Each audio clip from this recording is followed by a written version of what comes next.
Bienvenue mesdames et messieurs sur la chaîne de toute l'information en temps réel Yegle TV, c'est parti pour le journal. Bonsoir à tous. Laissez Khalifa Ababacar Sall et Karim Meïssa Wade purger leur peine. Telle est la déclaration de Moustapha Diakhaté, chef de cabinet du président de la République Macky Sall, dans un entretien avec nos confrères d'un quotidien de la place. Cependant, les citoyens rencontrés par notre reporter ont donné leur point de vue sur cette déclaration malgré les divergences d'opinion. Reportage signé Adja Fatim Django Almami Fati.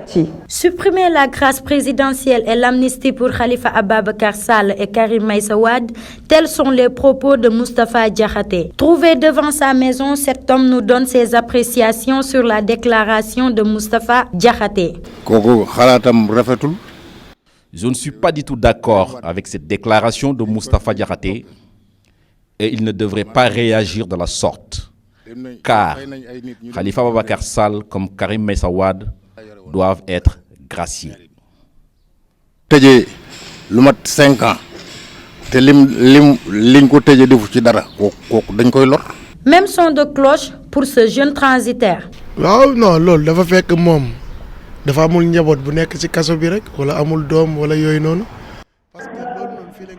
Bon, il se trouve que Moustapha Diakhaté n'a pas un parent qui est dans les liens de la détention.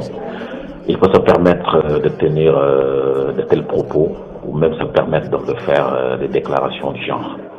Mais ce que je peux dire par rapport à ceux qui sont dans les lignes de la détention, à savoir Khalifa Ababacar Sall et Karim Wade, le président doit vraiment les gracier. Il doit vraiment donc les pardonner par rapport à tout ce qui s'est passé. Loin de moi donc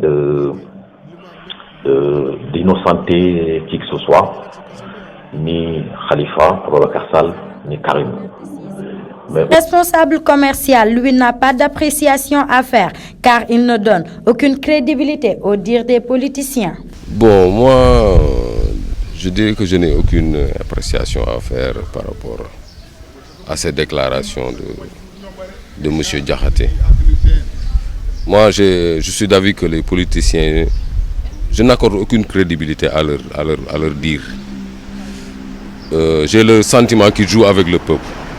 C'est pour ça que je n'ai pas d'appréciation à faire sur cette déclaration. D'après la réaction de nos interlocuteurs, les opinions sont les mêmes. Car pour ces derniers, M. Diakhaté ne devrait pas réagir de la sorte. La journée internationale sans viande est célébrée ce mercredi un peu partout dans le monde et le Sénégal n'est pas en reste. Cette journée est initiée par une association dénommée Femmes avec comme objectif une alimentation sans produits d'origine animale. Il s'agit à travers de cet acte de promouvoir l'alimentation végétale pour faire des consommateurs des végétariens. Reportage signé Maguette Bousso à Luxembourg. La journée internationale sans viande existe depuis 1985.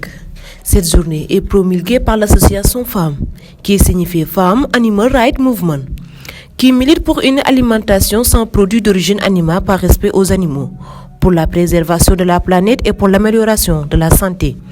La journée sans viande destinée à aider la population à évoluer vers un régime non violent et équilibré à base de fruits, de légumes et de céréales.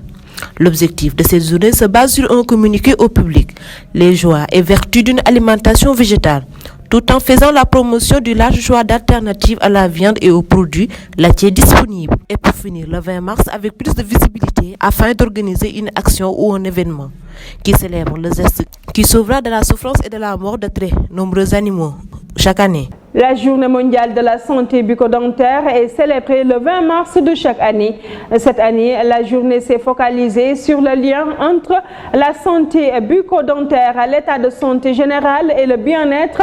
Plus de détails dans ce récit signé Abidjalo Almami Fati. L'hygiène bucco-dentaire a des règles incontournables. Et cette journée a été créée pour attirer l'attention du public et inciter à effectuer des visites de contrôle annuelles chez le dentiste. 60% des jeunes de 6 à 15 ans souffrent de caries qui pourraient être évitées par l'acquisition d'une bonne hygiène bucco-dentaire. Cette 14e journée mondiale de la santé bucco-dentaire a pour but d'attirer l'attention des populations à s'occuper de leur santé bucco-dentaire. En effet, la santé bucco-dentaire ne peut se dissocier de la santé générale car la mauvaise santé bucco-dentaire entraîne des conséquences, notamment des troubles directs ou indirects sur plusieurs organes du corps comme l'appareil digestif, le cœur, les reins et peut entraîner de graves infections généralisées. Depuis 1990, les francophones de tous les continents célèbrent chaque 20 mars la Journée internationale de la francophonie, une occasion pour les francophones du monde entier d'affirmer leur solidarité et leur désir de vivre ensemble dans leurs différences et leur diversité. Le Sénégal, à l'instar des autres pays francophones, a tenu à marquer la journée.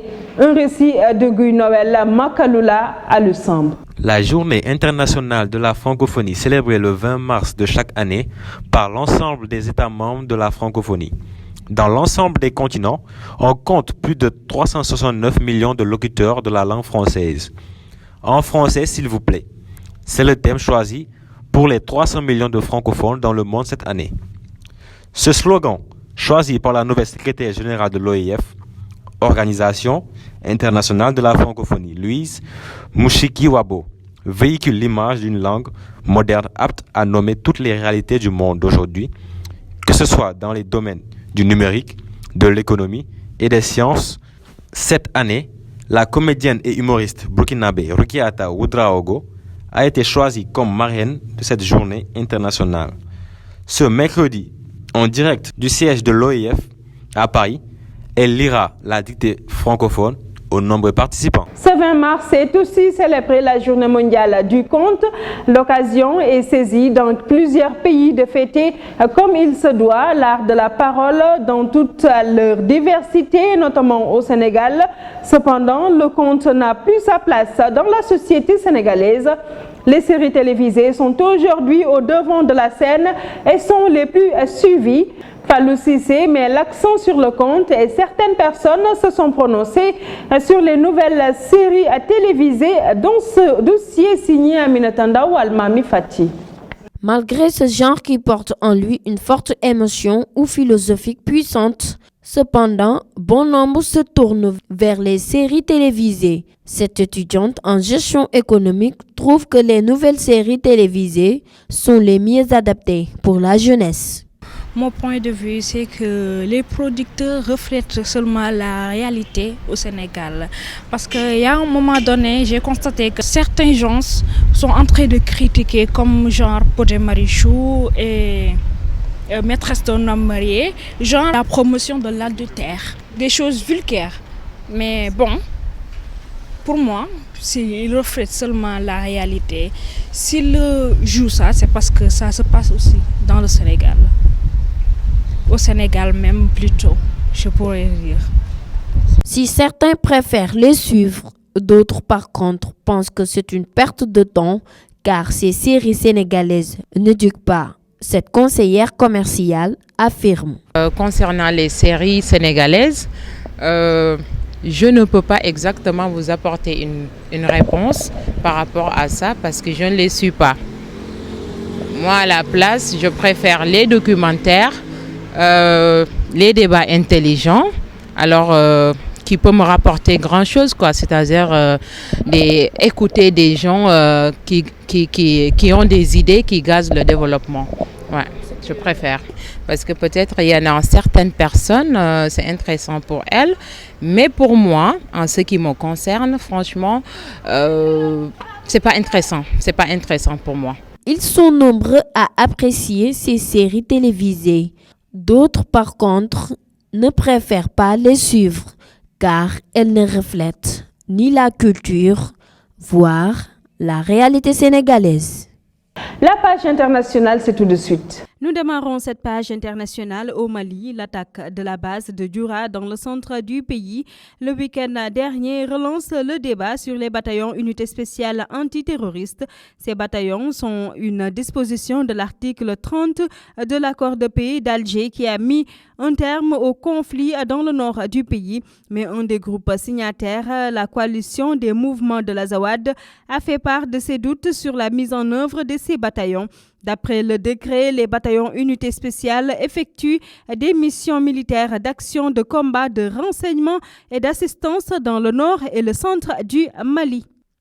Le vice-premier ministre et le chef de la diplomatie algérienne étaient à Moscou ce mardi pour rencontrer le ministre russe des Affaires étrangères. Ramtan Lamamra est arrivé avec une lettre écrite, selon ses dires, par le président Bouteflika à destination de Vladimir Poutine.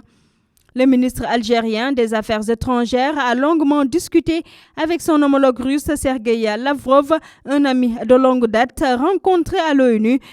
Il lui a écrit une situation algérienne sous contrôle et vanté les mérites du dialogue national qui mènera à une nouvelle constitution et de nouvelles élections. Les deux hommes ont également discuté des dossiers importants: Libye, Mali, Moyen-Orient, zone Sahara-Sahel. Et pour finir, les tarifs douaniers punitifs imposés par les États-Unis à la Chine pour la forcer à négocier un accord commercial pourraient rester en place pour une période conséquente, a déclaré mercredi à Donald Trump.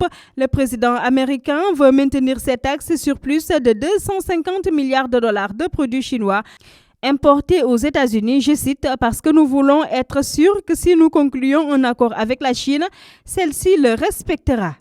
Fin de citation. Donald Trump a noté au passage que les négociations avec Pékin, qui se sont intensifiées depuis le début de l'année, se passaient très bien.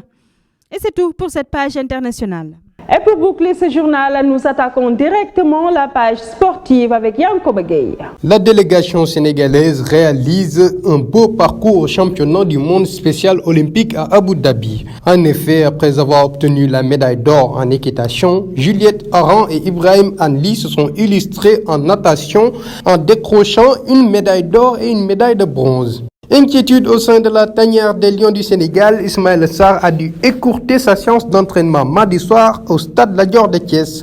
L'international sénégalais a quitté la pelouse 1 heure après le démarrage. Lamine Gassama était également dans la même situation.